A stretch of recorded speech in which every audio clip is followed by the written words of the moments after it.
There's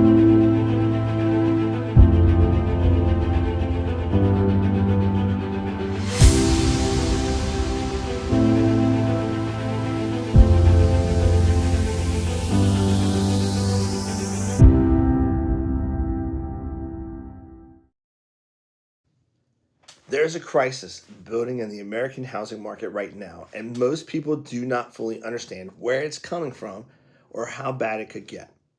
Home prices are still stubbornly high. Mortgage rates just jumped back up after briefly dipping earlier this year. New home construction is getting more expensive by the month, and sitting at the center of all of it, influencing virtually every piece of the puzzle, tariffs. Today, we are going to be breaking down exactly how tariffs are hitting the housing market, what that means for your wallet, whether you are buying, selling, or building, and why mortgage rates are behaving so erratically, and what you should actually be doing about it right now. This is one of those videos where the information is genuinely time sensitive because everything's changing every moment. So let's get into it. First, let's make sure we are all on the same page about what tariffs actually are, because people keep throwing that word around and I don't even know that they necessarily know what it means. But a tariff is a tax on imported goods. So when the United States government places a tariff on a product coming in from another country, that company importing that product has to pay that tax. And here's the part that matters to you. That cost, it doesn't disappear. It gets passed down through the supply chain and ultimately lands on the consumer. So when you hear that there is a tariff on lumber from Canada or steel from overseas or aluminum or copper, what that really means is that someone building a house in the United States is now going to be paying more for the raw material that are going into it. And that extra cost gets baked into the price of the home that you are eventually buying. It is not complicated in theory, but in scale of what is happening right now in 2026 is generally alarming. Now let's start with new home construction because that is where the tariff impact is the most direct and the most measurable. So I'm going to give you some stats. The stats are as good as what the stats are, and they're going to vary a lot, so take it with a grain of salt. But the Association of Home Builders, which is about as close as a definitive source that you can get with construction costs, surveyed builders and found that a recent tariff actions have added around $10,900 to the cost of building a single-family home. That's nearly $11,000 tacked onto the price of a new house before the builder has even made a single dollar of profit, before the real estate commissions have been paid, before closing costs, all of it, before any of it. Just $11,000 that did not exist a few years ago. Now, you add some analysts, and they're putting in their numbers around a little bit higher, such as research from Cotality. They projected that tariffs could add between $17,000 and $22,000 to new home construction costs. Now, that's over the next 12 months alone. The Center of American Progress puts that long-term figure at $17,500 per home based on what they project to be a $27 billion annual impact on the construction sector. Now, for context, the cost of building materials was already a problem before any of this started. Since December of 2020, building material costs in the United States have risen by almost 40%. Now, 40%, that is not a small number. That is not a blimp. That is a structural change in what it costs to build a house in America now. And now, tariffs are layering additional cost increases on top of an already strained system. The material most affected includes softwood lumber from Canada. They supply nearly 85% of all U.S. softwood lumber. As well as steel, aluminum, copper, drywall, home appliances, and cabinetry and fixtures. These are not niche materials. These are the fundamental building blocks of every house in the country. Now, when their prices go up, the price of every new home goes up with them. Now, here is where things get even more complicated. Tariffs do not just affect new construction costs directly. They also affect the number of homes being built at all, right? When builders look at the math, higher material costs, economic uncertainty, nervous buyers, Many of them slow down and pause new projects entirely. They cannot take the financial risk of starting a development when they do not know what their lumber is going to cost them for the next 6 months and whether buyers will still qualify for loans by the time the homes are finished. The Center for American Progress estimates that the current tariff environment could result in 450,000 fewer homes being built over the next 5 years. 450,000 homes that would have existed, that buyers would have been able to purchase, that are, simply not going to be built. Come to Texas. We got all the inventory you need for the whole entire country. Come on down.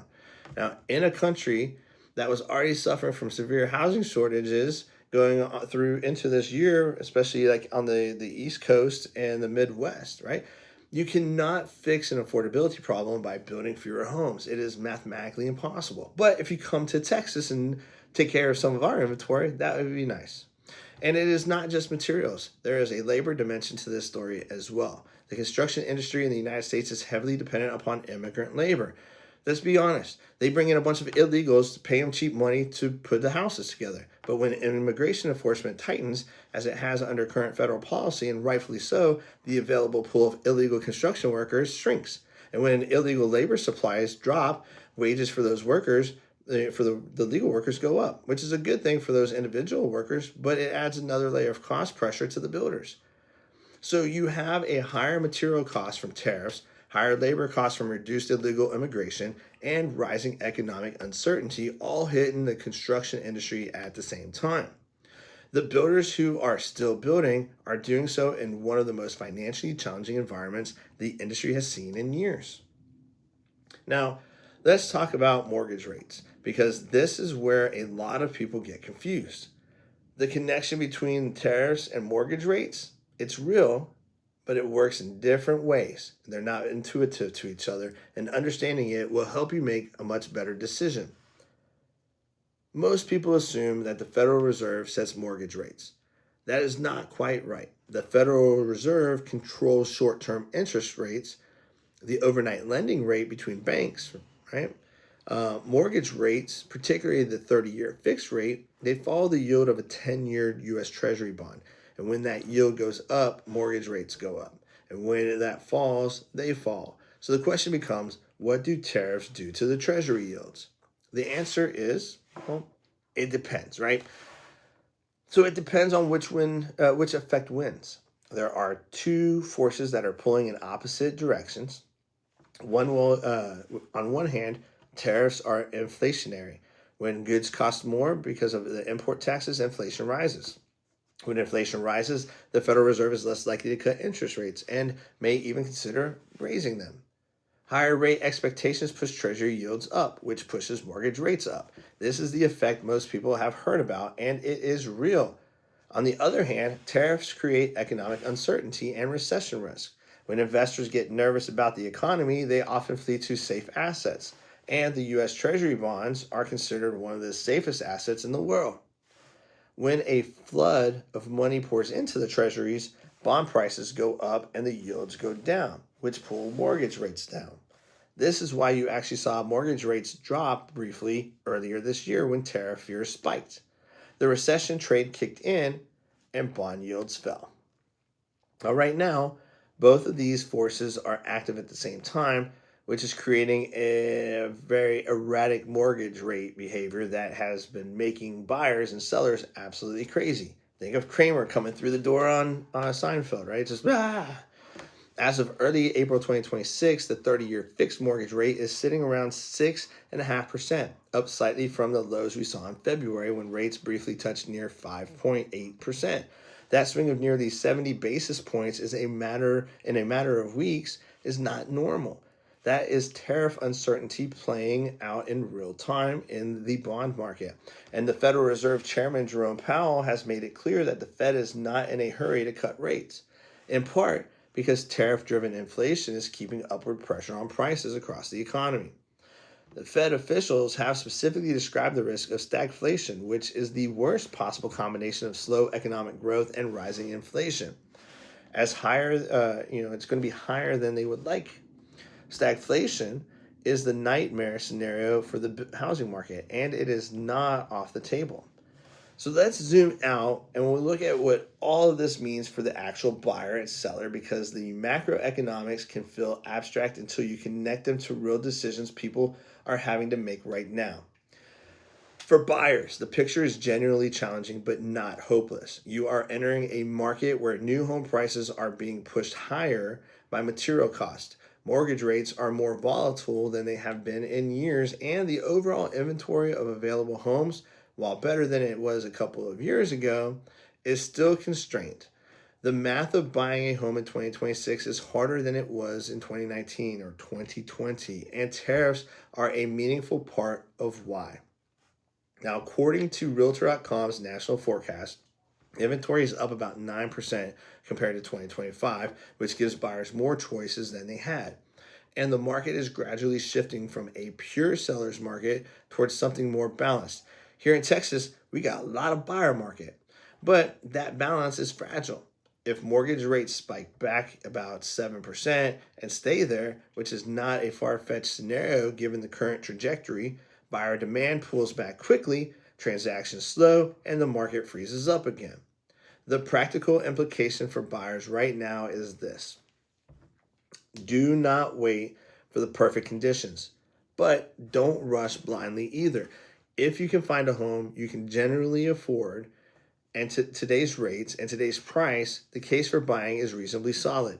Home prices are not expected to crash in 6 of the last 7 recessions, and home prices actually remain stable or increased. The exception was in 2008, and that condition that created that crash was reckless lending, over-leveraged buyers, and a flood of bad mortgage products. They're not present today.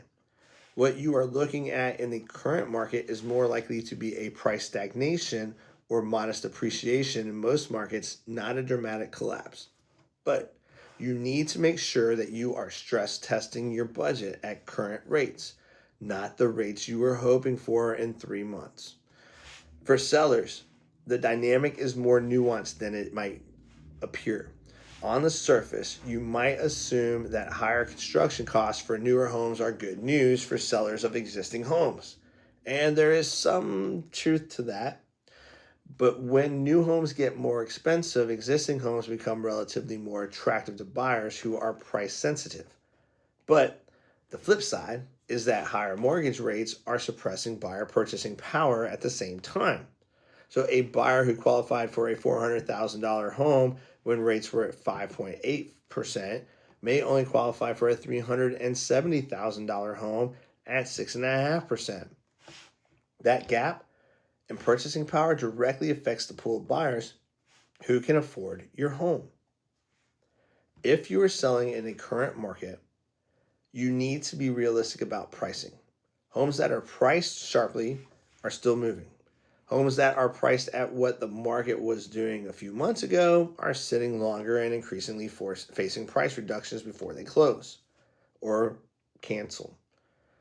There are also some specific segments of the market worth paying attention to. Renovation and remodeling costs have gone up significantly because tariffs affect not just new construction material, but also the fixtures, the appliances, the cabinetry, and the components that home flippers use when it comes to flipping houses and remodelers use when they're buying fixer-uppers, right? So if you're planning to renovate before selling, getting your contractor quotes updated because the numbers from even 6 months ago are likely outdated. Tariffs on imported cabinetry, appliances, lumber, heavy projects have pushed renovation costs up anywhere from 5% to over 15%, depending on the scope of work and which materials are involved. Now, for investors and builders, the uncertainty around tariff policies itself is arguably the biggest problem. It is not just the cost of tariffs, it is the unpredictability. Policy has been announced, walked back, paused, reimposed, and escalated multiple times over the past year. Builders cannot sign long-term contracts for materials when they do not know what those materials will cost in 90 days. Lenders are more cautious about financing new development projects in an environment where cost projections are unreliable. The uncertainty is causing a paralysis in part of the development pipeline that is going to have real consequences for housing supply for 2 and 3 years from now, even if tariffs are eventually reduced.